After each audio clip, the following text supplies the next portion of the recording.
Today I'm going to show you something a little different. I made this wild violet tea from violets I collected in our backyard. It's my first time making this, so I thought I would document it and share it with you. I mean, it is a planty channel, so you might be interested, and these violets are popping up everywhere, so check your own backyard. If you're interested in learning how to make this and the medicinal purposes of violets and how I prepared this and my thoughts on the tea, stay tuned. So I've seen this floating around on Instagram. A lot of people have been making violet syrup with wild violets. Now, I didn't even know we had these accessible to us until a couple days ago. I just found them in our yard. I'm so thankful. We do rent, so usually property management will come and mow the lawn randomly. So I got out there before they could ruin all of this beautiful, loveliness and collected as many as I could, left plenty for the bees, and I can go out and get more over the next few days or week. So we're going to be working with the flowers and the petals. The entire flower or the plant is edible except for the roots from what I've read. I've also been using this book. Hold on, let me show you. So this book right here that my fiance actually got me recently, I'm so happy I'm able to use it. But she's got Nicole Apelian. She was actually on this show called Alone that I love. And she's got a couple pages on wild violets and just their medicinal uses and how to identify them. And she has a recipe for violet tea. So that's what I'm going to show you today. It should be pretty simple. She uses dried violets in that recipe, but I've also been looking online. I've seen people use it with fresh violets, and you can use their leaves too. If you use just the flowers, it makes more of a mild tea, but I'm going to use some leaves. And we're going to try the violet tea today. I'm also planning on making some violet syrup, which I've seen a few people making in my area.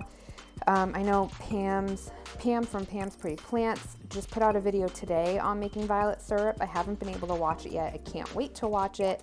But I plan on making a syrup and a tincture and some infused oil. But today we're going to work on a tea. So let's see how this comes out.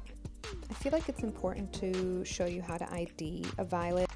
From other videos that I've seen too, they describe it as very sweet smelling, and it does have a very sweet smell to it, but also it has 5 petals, 1, 2, 3, 4, 5, and the petals can make an X shape and then one sticking out right there.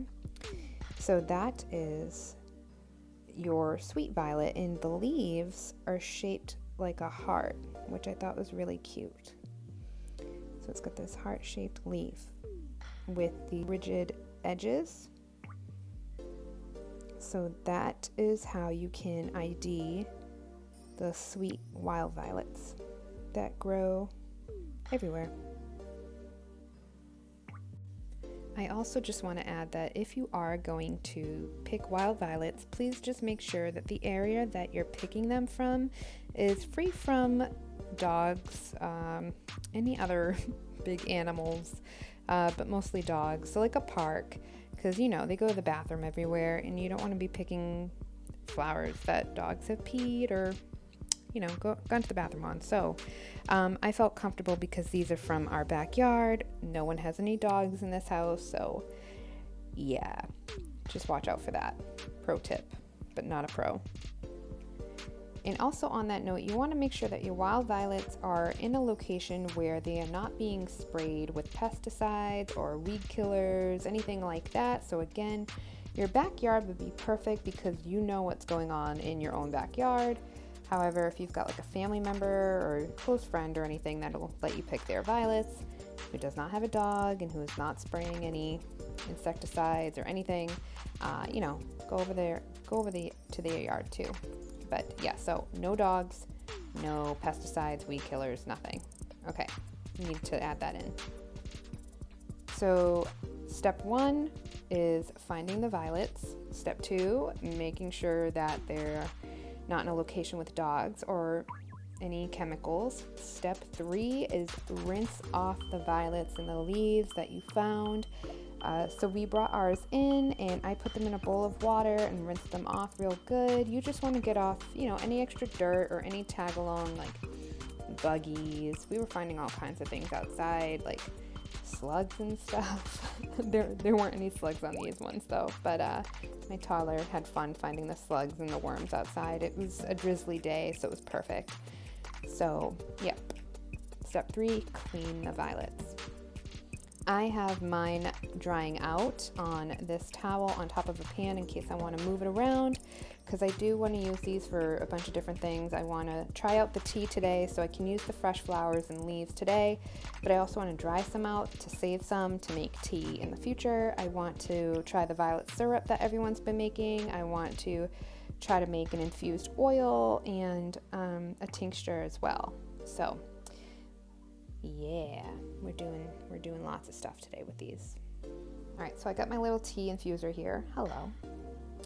And we're just gonna drop some of the stuff. Actually, none of the stems, but because I want to fit as much as I can in here. So some petals, some flowers and leaves.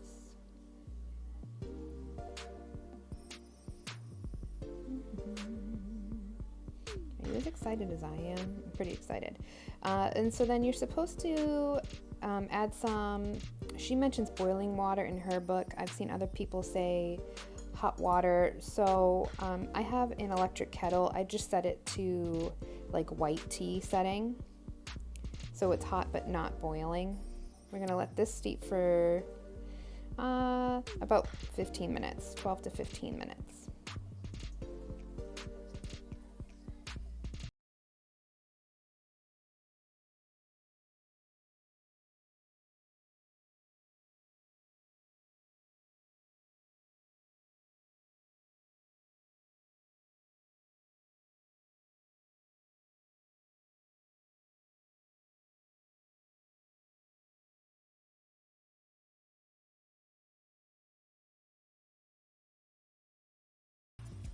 Okay, so while that's steeping, I'm going to read you some of the benefits of wild violet.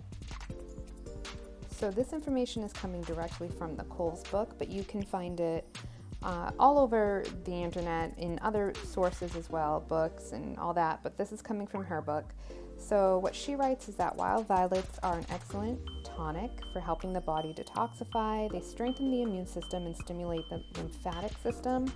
They help the body eliminate waste and toxins in the body. They're cooling, moistening, and relieve pain. They work as a blood cleanser and are safe for elders and children.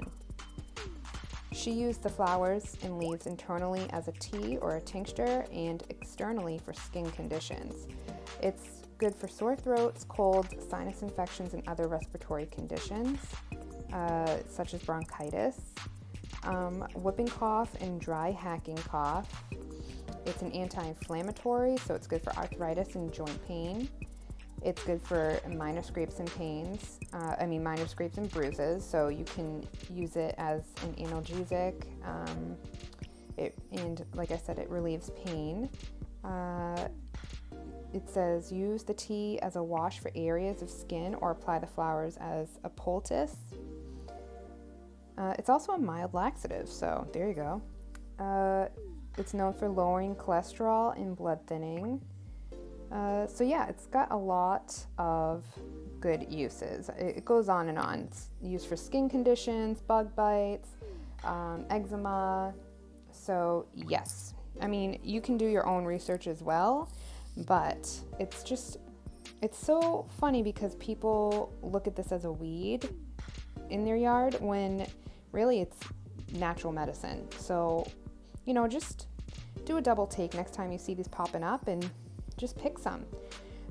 So like I said, I picked some today and I plan on just looking throughout the week and picking more because there were so many in our yard, so many that were still, about to bloom, tons of leaves, which like I said, you can use these as well. So I'm going to pick what I can, but again, leaving some for the bees and the butterflies. But I'd rather pick some rather than property management coming and just mowing the lawn one day and then they all go to trash. So yeah, so we're gonna let this tea steep, and then I'll show you what it looks like, and then I'll let you know how it was. Okay, so it's been about 15 minutes, so let's see how this turned out. Oh. Okay, it does have like a bluish tint to it. All right, definitely a bluish tint. And I'm just gonna add this little honey stick to sweeten it up. Okay, so I just added a little petal in there for garnish. It looks pretty. But yeah, I tasted it. It's very mild. It has a bit of a floral taste, of course, but super mild. I'm just having a little bit for right now to just make sure I don't have any crazy reactions to it, because, I mean, to my knowledge, I have never really had wild violet. Maybe it's been in some of the teas that I've bought before, but, you know, just be on the safe side. But I hope you enjoyed this video. Leave some comments down below. Let me know what you thought. Let me know if you've been picking any wild violets and what you've been using it for. And if you've tried violet tea. Okay? Thanks for watching. Bye, guys.